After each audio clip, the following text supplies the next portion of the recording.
देखिए जैसा कि मेरा फर्स्ट शिफ्ट में था और अभी सेकंड शिफ्ट भी ख़त्म हो चुकी है। तो मेरा उन भी बच्चों से मतलब बात हुई, कोलीग से बात हुई। तो पेपर जो था वो मॉडरेट टू टफ़ ही आया था दोनों शिफ्टों में।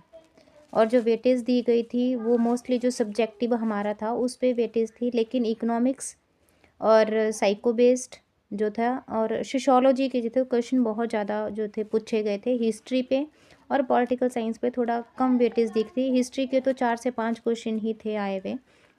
बाकी ऑल ओवर जो थे कॉन्सेप्ट जो एचपीएसआरसी की तरफ से डाला गया था, जो सब्जेक्ट दिए गए थे, मेंशन किया गया था सिलेबस, उसी के ही अकॉर्डिंग पेपर में टाइम की जो कमी थी वो सबसे ज़्यादा देखने के लिए मिली। क्योंकि जो क्वेश्चन पूछे गए थे, क्योंकि हर एक लेवल को इन्होंने इंक्लूडिंग किया हुआ है, ऐसा नहीं कि पहले हिंदी पूछा है या इंग्लिश पूछा है कंटिन्यूसली, वैसा नहीं था। मिक्स क्वेश्चन आ रहे हैं, जैसे मेडिकल और नॉन मेडिकल का हुआ है। तो बच्चों को ज़्यादातर टाइम जो है वो कंज्यूम कहाँ हो रहा है क्वेश्चन को पढ़ने के लिए। तो अगर 1 या 2 बारी में पढ़ें, अगर आपको आंसर आता है तो वो टिक करके आगे स्किप कर जाएँ, क्योंकि कोई फ़ायदा नहीं है ज़्यादा वेटेज देने का। क्योंकि आपके जो 90 क्वेश्चन हो सकता है कि आप उसको ईज़िली कर सकें।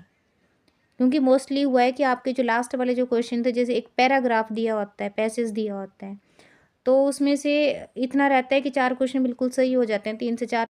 देखिए मेरे से किसी ने एक मैसेज ड्रॉप किया था कि जो आपका पेपर था वो आपका कितना अटेम्प्ट हुआ।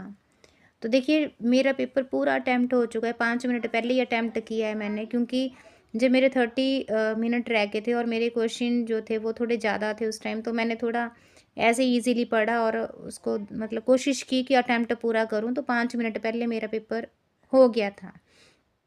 पर बट जो अब पेपर देने वाले हैं तो मैं उनको एक ही बात कहूँगी कि ज़्यादा टाइम एक क्वेश्चन के ऊपर ना लगाएँ।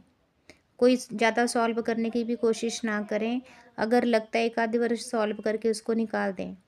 क्योंकि क्वेश्चन भी अटेम्प्ट नहीं हो पा रहे हैं, क्योंकि जैसे ही हम अपने सेंटर लास्ट में सभी स्टूडेंट्स हैं जो अब नेक्स्ट डे जो है पेपर देने जाएँगे, तो मैं उनसे एक ही बात करूँगी कि घबराएँ ना। जैसे मॉडरेट भी पेपर अगर आ रहा है तो हो सकता है कि आपके लेवल से जितना आपने पढ़ा है तो आपको ईज़ी लगे वो पेपर। क्योंकि हो सकता है कि हम लोगों को घुमा-फिरा के क्वेश्चन पूछा कि आपसे डायरेक्टली वो क्वेश्चन पूछे जाएँ। तो अलग-अलग शिफ्ट का अलग-अलग रहता है। सो कन्फ्यूज़ ना हों, अब कि ये भी पढ़ना है, वो भी पढ़ना है। जो जैसे आपकी स्टडी चली है उसी के ऊपर फ़ोकस करें। ये है कि जिस सब्जेक्ट को आपने मतलब काफ़ी ज़्यादा वेटेज दी है, उसके साथ-साथ एक बार जो सब्जेक्ट आपने छोड़ दिए थे कि इनसे कम क्वेश्चन आ रहे हैं, उसके साथ भी गो थ्रू हो जाएँ, एक आधी बार पढ़ लें कि हो सकता है वहाँ से भी क्वेश्चन बन जाएँ। तो ऑल द बेस्ट जो भी